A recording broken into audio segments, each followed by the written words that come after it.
one we want to make super simple so there's just no confusion, but it is something that we constantly get complaints on and people constantly have questions on, and it's driving responses.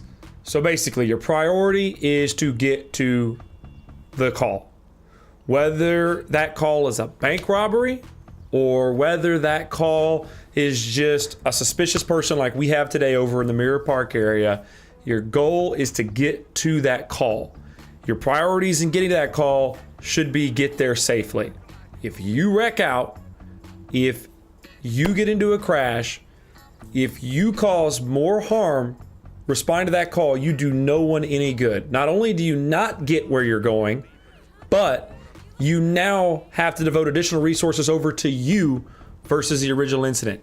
So take time when responding to calls. We've got 3 response modes that we go to a call in. One is priority 1, and that is just a normal, we are obeying the traffic laws. This is not anything priority, so we are yielding to traffic and we are moving. A code 2 response. Our destination today is over here, this gas station. A code 2 response would be just lights. Now this is kind of an expedient thing, but typically where you'll see code 2 response is used a lot with code 3, which we'll talk about in a second. But code 2 is basically, hey, we want to get somewhere, but we're not wanting to let everybody know. Maybe it's nighttime and traffic is low. Maybe it's a burglary of a habitation and we don't want the criminals to be able to set up and know that we're right around the corner. So a code 2 response is just lights. Code 3 is the full-blown lights and sirens. Now with code 3 responses, you are requesting the right-of-way at an intersection. So you need to be approaching these intersections. In situations like this, you can go into oncoming traffic for a second, but you are requesting the right-of-way. You are not granted the right-of-way by default. You need to be coming to these intersections, clearing them, making sure it's safe to do so. Coming to a complete stop is a great idea. It's not always necessary. If you know that no one else is coming, then you can go ahead and clear that intersection, but you should be slowing down, alternating your siren tones as you approach these intersections and making sure you can safely clear them. How many times have we seen players blow through red lights at these intersections? This NPC is just not going to let me pass. Take the time. Not only does it ensure that you're not going to become a part of the problem, but it's also way, way more interesting for the civilians to watch as you take the time to come back in. And look, if you don't get to the call in time and they clear the scene and they leave, what role play were you really going to get out of it? You probably weren't going to get great high quality role play out of that call to begin with because they're running away from you. But if they want you there, if they want to take the time to wait and see you get there, then this is what you need to be doing. Approaching these intersections and clearing them. We're going to go ahead and go into town real quick just so we can hopefully demonstrate. One of the ways when you're coming to a busy intersection, if there's a lot of traffic like you saw earlier, is you can go into oncoming traffic temporarily and then cross back over again. It's a common thing emergency vehicles will do. If all these lanes of traffic were occupied, I might jump over here, come back. Again, alternate my sirens as I'm going through these intersections, but slow down. It is not worth crashing to get to a call. You should not be destroying your vehicle or putting the public's life in jeopardy. This just looks way more professional, more realistic, and gets everybody more in the mindset and the mood. Be cognizant of your speed. You know, if you're flying at 80, 90 miles an hour through the city, you know, that's not looking realistic at all. So, again, even when the light is green, we still need to be slowing down. We do not need to be blowing through these intersections at ridiculous speeds. Stop signs the same way.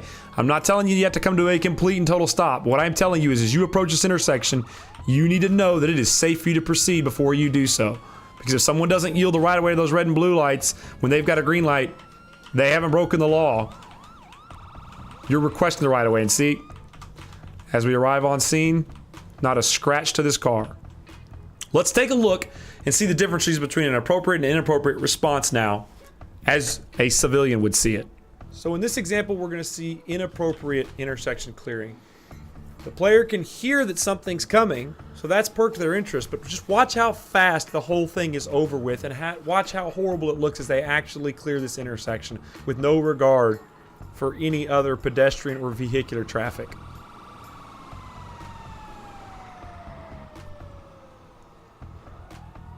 And you can see as they went through, the fire engine barely maintained control. Okay, in this example, we're going to see everything done right.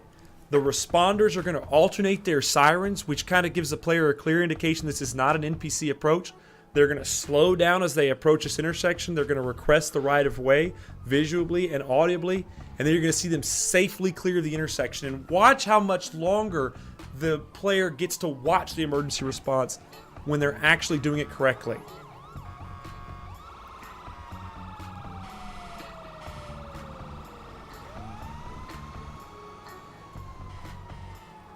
Much, much more realistic in that example. In this last example, we're going to see a very heavy piece of equipment being operated here.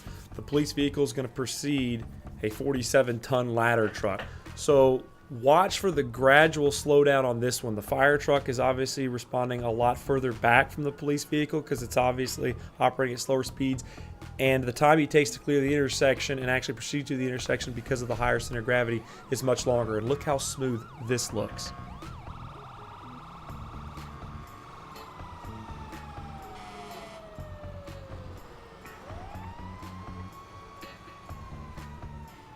Here we're going to look at two things. We're going to look at two vehicles responding to a call. One thing is use a different siren pattern than the guy in front of you so as not to confuse traffic. But we want to talk about parking specifically here. So as we arrive on the street where the call is, we're going to kill that siren. And in this situation here, since we're going to be on this scene for a while, this EMS call, watch how we pull off the roadway so as not to block NPC traffic and cause chaos. Both of our vehicles are completely off the road here. In this last clip, we're going to be talking about safety zones. So in this situation, unlike the previous one, there is no parking available off the proper roadway. So in this case, the ambulance is going to park where they need to park. The police vehicle is going to park in the back, completely blocking a lane of traffic to provide a safety zone to work in. Remember to block the entire lane, otherwise NPCs may just try and pathfind around your vehicle. Don't leave too much space in front of you because otherwise the NPCs may again try and pathfind around and then collide with the emergency vehicle in front of you. But in this situation, you see we've got a nice safety zone set up and everything's blocked off for us to work in. Okay, 7 minutes worth of instruction. Did we cover every tactic and every scenario you could come across? Absolutely not. We didn't start to scratch the surface, but hopefully with this video you have a foundation to be aware of. And let's go over those key points again. 1, slow down. 2, your emergency lights do not grant you the right of way. You're requesting the right of way, so clear your intersection. Slow down, and if necessary, come to a complete stop before clearing intersections. 3, if traffic is completely blocked, you may use a serpentine maneuver where you go into oncoming traffic, but again, slow down, come to a stop, and proceed through the intersections when they're safely.